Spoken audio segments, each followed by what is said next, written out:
So hello you all and welcome back to my channel. In this video I am going to share कि जो भी topics extra हमें अभी selection post में reasoning में देखने को मिले हैं वो, क्योंकि हमें बस इतना पता था कि क्रिटिकल थिंकिंग के टॉपिक आए, उसमें कितनी सारी चीज़ें हमें पढ़नी हमें नहीं पता एंड इसको CGL से पहले करके जाना। वी आर नॉट श्योर अभी कि वो CGL में आएगा नहीं आएगा, बट येस सिलेक्शन पोस्ट के ग्रेजुएशन इवन 12th के एग्ज़ाम में भी देखा गया है कुछ इससे रिलेटेड क्वेश्चंस, तो मोस्ट प्रोबेबली चांसेस है ग्रेजुएशन में CGL में आने के। But at the same time हम ये भी सोच रहे हैं कि फ़ेज़ में मेंस का कोई भी एग्ज़ाम नहीं होता, इसीलिए उनमें वो टॉपिक्स से क्वेश्चन पूछे गए थे, बट मे बी CGL में नहीं पूछा जाए। तो हम लोग श्योर नहीं हैं अभी, बट हम रिस्क नहीं ले सकते हैं क्योंकि करने वाले उस टॉपिक को भी करके लेकर जाएंगे, तो एडज हम लेंगे वहाँ पे अगर वो टॉपिक आ जाता है तो। एंड सेकेंड थिंग, ये मैंने कल रात में देखा एक वीडियो, एक्चुअली वो चैनल का नाम यहाँ पे आपको स्क्रीन पे दिख रहा होगा, पूरा का पूरा क्रेडिट उस चैनल को जाता है। मुझे अच्छा लगा, मैंने सोचा मैं भी अपने ऑडियंस से इस चीज़ को शेयर कर दूँ, तो चैनल का नाम आपको स्क्रीन पे दिख रहा होगा, यहाँ से मैंने ये कंटेंट पूरा कॉपी किया है। मैंने इसको रात में कुछ एक वीडियोस देखी, तो हार्डली आपका जाएगा मुश्किल से 4 से 5 घंटे एंड आपका ये कंप्लीट हो जाएगा जितने भी न्यू टाइप के क्वेश्चन अभी आए थे एग्ज़ाम में। ठीक है, तो पहले मैं टॉपिक के नाम बताऊंगी आप लोगों को एंड उसके बाद फिर मैं सोर्सेज भी आप लोगों को बताऊंगी कहाँ कहाँ से आपको ये चीज़ें कंप्लीट करनी है। जिस तरह से कमेंट थे कि सब लोग बाकी चीज़ों पर डिस्कस कर रहे, कोई भी डिस्कस नहीं कर रहा कि इररिलेवेंट क्वेश्चन आया है या सिलेबस से बाहर आया है। येस आई कैन अंडरस्टैंड कि क्वेश्चन इररिलेवेंट थे, मुझे खुद फील हुआ कि पेपर बहुत ही अजीब आया था। मे बी ये ऐसा इसलिए फील हुआ क्योंकि वो टॉपिक्स हमने नहीं देखे थे, जो पेपर का था वो वेटेज के अकॉर्डिंग नहीं था। जैसे कि रीजनिंग में ब्लड रिलेशन बिल्कुल भी नहीं था, नंबर सीरीज़ एकदम ही अजीब सा, क्या पता उसमें कोई लॉजिक लग रहा हो जो लॉजिक क्या पता कैट के एग्ज़ाम में पूछा जाता हो या फिर कोई अपर लेवल के एग्जाम्स हो उनमें पूछा जाता हो, इसीलिए हम लोग को पेपर अजीब लग रहा था।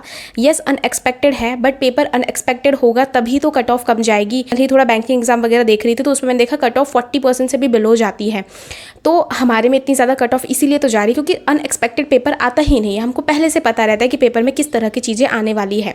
तो एट दी एंड मैं यही कहूँगी, अगर मेरे से आप पूछोगे सिर्फ और सिर्फ रीजनिंग के लिए, इस तरह से हम सब्जेक्ट वाइज चीज़ों को कवर करेंगे। मैं जस्ट आंसर के लिए वेट कर रही थी, इसलिए मैंने कोई वीडियो नहीं बनाई थी, बट येस हम लोग कंटिन्यू करते अपनी स्टडीज़, आंसर की को जब आना होगा तब आएगा। आप ये सारे टॉपिक्स तो कवर करेंगे रीजनिंग में, इसके साथ ही ना आपको रीजनिंग का जो भी आप पहले करते थे वो सब कुछ आपको करना है, क्योंकि वेटेज नहीं आ रहा लेकिन कॉन्सेप्ट तो एट दी एंड वही रहता है ना। आई नो पेपर अनएक्सपेक्टेड अगर आएगा तो सबके लिए आएगा, बट जो पेपर है वो एटलीस्ट 60 to 70% रिपीटेड ही आ रहा है। रिपीटेड एज इन मैं ये नहीं कहूँगी TCS पैटर्न बेस पे आ रहा है, पैटर्न चेंज हुआ इसका मतलब पूछने का तरीका चेंज हुआ है, कॉन्सेप्ट एट दी एंड वही रहने वाला है। तो अभी भी रीजनिंग में अच्छा स्कोर करने के लिए आपको जो 2-3 चीज़ें करनी है, एक तो ये सारे टॉपिक जो मैं बताने वाली हूँ इसको तो कवर कर ही लेना। जितने ज़्यादा आप मॉक टेस्ट लगाओगे उतने ज़्यादा क्लैरिटी रहेगी आपको, आपकी स्पीड बढ़ेगी। इसके अलावा आपको रीजनिंग में कुछ एक जैसे टॉपिक है उन पर ताबड़तोड़ प्रैक्टिस करके रखनी है, जैसे कि नंबर सीरीज़ के हाई लेवल क्वेश्चंस प्रैक्टिस करने हैं। अब मैं ये नहीं कह रही कैट तक पहुंच जाओ, लेकिन एटलीस्ट बैंकिंग लेवल का नंबर सीरीज़ आपको प्रैक्टिस होना चाहिए। बट मैं आप लोगों को सजेस्ट कर सकती हूँ SSC फतेह कॉम्बो बुक, जो कि 2 टाइप में है। लाइक एक बुक आपको टेक्स्ट बुक मिलेगा एंड दूसरा आपको मिलेगा क्वेश्चन बैंक। तो ऐसा है ना कि टेक्स्ट बुक में आपको प्रॉपर थ्योरी दे रखी है, ट्रिक की हेल्प से आपको चीज़ें बताई गई है, साथ में एग्जाम्पल दिया गया है कि ट्रिक कैसे यूज़ करना है। ट्रिक लर्न करने से इतना बेनिफिट होता है कि आपकी स्पीड 50% तक बढ़ जाएगी, क्योंकि एग्जाम में जहाँ एक क्वेश्चन पे लोग 30 सेकेंड या 40 सेकेंड ले रहे हैं, आप उन क्वेश्चन को 20 सेकेंड में भी उड़ा पाओगे। नॉट फॉर एवरी क्वेश्चन, कुछ एक क्वेश्चन जो सेकेंड्स के होते हैं जिनको हम एटलीस्ट जल्दी से जल्दी कर पाए, क्योंकि अभी जिस तरह का पेपर आ रहा है उसमें टाइम सेव करना is the most important thing. Next होगा आपका क्वेश्चन बैंक। तो क्वेश्चन बैंक में आपके उन्हीं टॉपिक से रिलेटेड क्वेश्चन बैंक होंगे। ये क्वेश्चन बैंक में अब ऐसा मत सोचेगा सारे प्रीवियस ईयर डाल दिए, इतनी मोटी बुक कर दी गई है। बहुत ही वाइजली बुक को डिज़ाइन किया गया है, क्योंकि ये बुक चैप्टर वाइज है, टाइप वाइज है, प्लस में एग्जाम वाइज है, जो कि सबसे बेस्ट थिंग है। ऊपर से इसमें सारे प्रीवियस ईयर नहीं डाले गए, जो भी रेलेवेंट है और जो भी एक्सपेक्टेड है वही है इसमें। मतलब इंपॉर्टेंट जो टफ क्वेश्चन होते हैं, जो कि हम बार बार प्रैक्टिस की ज़रूरत पड़ती है, उन्हीं टाइप के क्वेश्चन इसमें डाले गए हैं। आपको बुक को यूज़ इसी तरीके से करना है। पहले आप टेक्स्ट बुक से चीज़ों को समझेंगे, ट्रिक के माध्यम से चीज़ों को अंडरस्टैंड करेंगे एंड देन प्रीवियस ईयर से प्रैक्टिस कर लेंगे। इसमें आपको करना क्या है, क्योंकि अब मेंस में भी रीजनिंग आ रही है तो आपको प्रैक्टिस उस लेवल की होनी चाहिए। अभी जो चैप्टर वीक है पहले आप उनको कवर करेंगे एंड देन धीरे धीरे आप सारे चैप्टर्स को कवर कर सकते हैं यहाँ से। मैंने डिस्क्रिप्शन में लिंक भी दे दिया है, एक बार चेक ज़रूर कर लीजिएगा इस बुक को। कोई भी डाउट हो बुक के रिगार्डिंग आप मुझे कमेंट करके पूछ सकते हैं। बैक टू द वीडियो, तो मैं आप लोगों को वो चैप्टर के नाम बताती हूँ जो कि आप लोगों को कवर करने हैं। तो सबसे पहले है आपका और ट्रेंड एंड मैट्रिक्स, नेक्स्ट है आपका ड्राइंग इंटरफेस, तीसरा है डेट सिटी मैचिंग जो कि मेरे शिफ्ट में आया था ये वाला, जो कि इजी ही था बट इन्होंने जो क्वेश्चंस कराए हैं कुछ अच्छे भी कराए हैं, तो वो आप एक बार वीडियो ज़रूर देखना। Classification of centre code roll number, ये भी काफ़ी ईजी है, मैंने इसको किया। इंडेक्सिंग ये मेरा रह रहा है अभी। इमोशनल एंड सोशल इंटेलिजेंसी, ये बहुत इंपॉर्टेंट है क्योंकि देखो ये इस टाइप के क्वेश्चन आए थे बहुत सारे एंड उस टाइम पे वी वर थिंकिंग कि इसको हम छोड़ भी नहीं सकते, करना तो पड़ेगा, लेकिन हम श्योरिटी के साथ नहीं कर पाए क्योंकि हम एक दो ऑप्शन में कई बार कंफ्यूज भी हो रहे थे। बहुत सारे ऑप्शन ईजी भी थे लेकिन बहुत सारे कंफ्यूजिंग भी थे और कई लोग ना बड़े कॉन्फिडेंट के साथ अटैम्प्ट करके आए हैं कि हाँ ये तो हो गया होगा, इसका तो यही होगा, बट इसके कुछ पैटर्न होते हैं, कुछ थिंक करने का तरीका होता है, क्योंकि आपको एक ऑफिसर लेवल की थिंकिंग रखनी है, ना कि एक हम जो नॉर्मल आम इंसान है वैसी थिंकिंग रख के हम इनको सॉल्व नहीं कर सकते।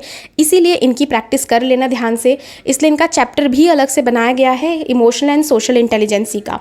डिसीजन मेकिंग का है आपका। नेक्स्ट है क्रिटिकल रीजनिंग जो कि हम पहले भी मेंस में पढ़ते थे, बट जिन्होंने नहीं पढ़ रखा, जो पहली बार अभी सीजीएल देंगे या फिर जो मेंस की प्रिपरेशन नहीं कर रखी, उनके लिए ये काम आएगा। ये बहुत ही बेस्ट है, मतलब हम हर जगह क्रिटिकल रीजनिंग के लिए सर्च करते रहते हैं जैसे स्टेटमेंट एग्जप्शन वगैरह, लेकिन इन्होंने बहुत बेस्ट तरीके से पढ़ा रखा। व्यूज़ काफ़ी कम है बट ये वो चैनल से जो कहते हैं ना अंडररेटेड, उस तरह के चैनल है। आपको स्क्रीन के ऊपर सबके नाम भी दिख रहे होंगे, स्टिल मैं नाम ले देती हूँ। ट्रेंड एंड मैट्रिक्स आपको करना है ट्रिपल एस स्टडी प्लान से। ड्राइंग इंटरफेस करना है आपको डीएमके से। डेट एंड सिटी भी आपको डीएमके से करनी है। क्लासिफिकेशन ऑफ सेंटर कोड और इंडेक्सिंग ये दोनों आपको डीएमके चैनल से ही करना है। इमोशनल और सोशल इंटेलिजेंसी आपको ऋषि सर से करना है। इनको डेफिनेटली करके अच्छे से समझ के जाना, ये मत सोचना ये तो हो जाएगा सोच के, वहाँ पे दिक्कत हो जाएगी। डिसीजन मेकिंग करके जाना, मैग्नेट ब्रेन नाम का चैनल है वहाँ से। क्रिटिकल रीजनिंग आपको टैलेंट एस प्रिंट है, उधर उन्होंने ये प्लेलिस्ट दे रखी, ये प्लेलिस्ट पूरी आपको कर लेनी है। मुश्किल से मतलब 10-10 मिनट की शायद वीडियोज़ है, आराम से देख लेना, चीज़ों को समझ लेना एंड देन इसके बाद आप मॉक देना। आपके स्कोर थोड़े बहुत रीजनिंग में बढ़ेंगे। नंबर सीरीज प्रैक्टिस कर लो अच्छी तरीके से। रीजनिंग का तो काम अब खत्म हो गया, आप ये समझ लो। इसके बाद अभी थोड़ा सा मैं जीके के लिए, मैथ्स के लिए एंड इंग्लिश के लिए थोड़ा सा सर्च कर रही हूँ कि हाँ हमें क्या एक्स्ट्रा करके जाना है, क्या एक्स्ट्रा एग्जाम में देखा गया है। जैसे इंग्लिश में भी कुछ एक टॉपिक्स थे, पैसेज वाले बच्चे बता रहे थे, वो एक्स्ट्रा देखे गए हैं। तो अगर मुझे इस तरह की कोई भी इन्फॉर्मेशन मिलती है मैं डेफिनेटली आप लोगों के साथ शेयर कर दूंगी, इसलिए चैनल को सब्सक्राइब डेफिनेटली कर लेना, वीडियो को लाइक कर देना एंड साथ ही अभी आजकल कमेंट के साइड में हाइप का ऑप्शन आ रहा है ना, वो देना मत भूलना। सो तब तक ले बाय बाय, मिलते किसी अगली वीडियो में।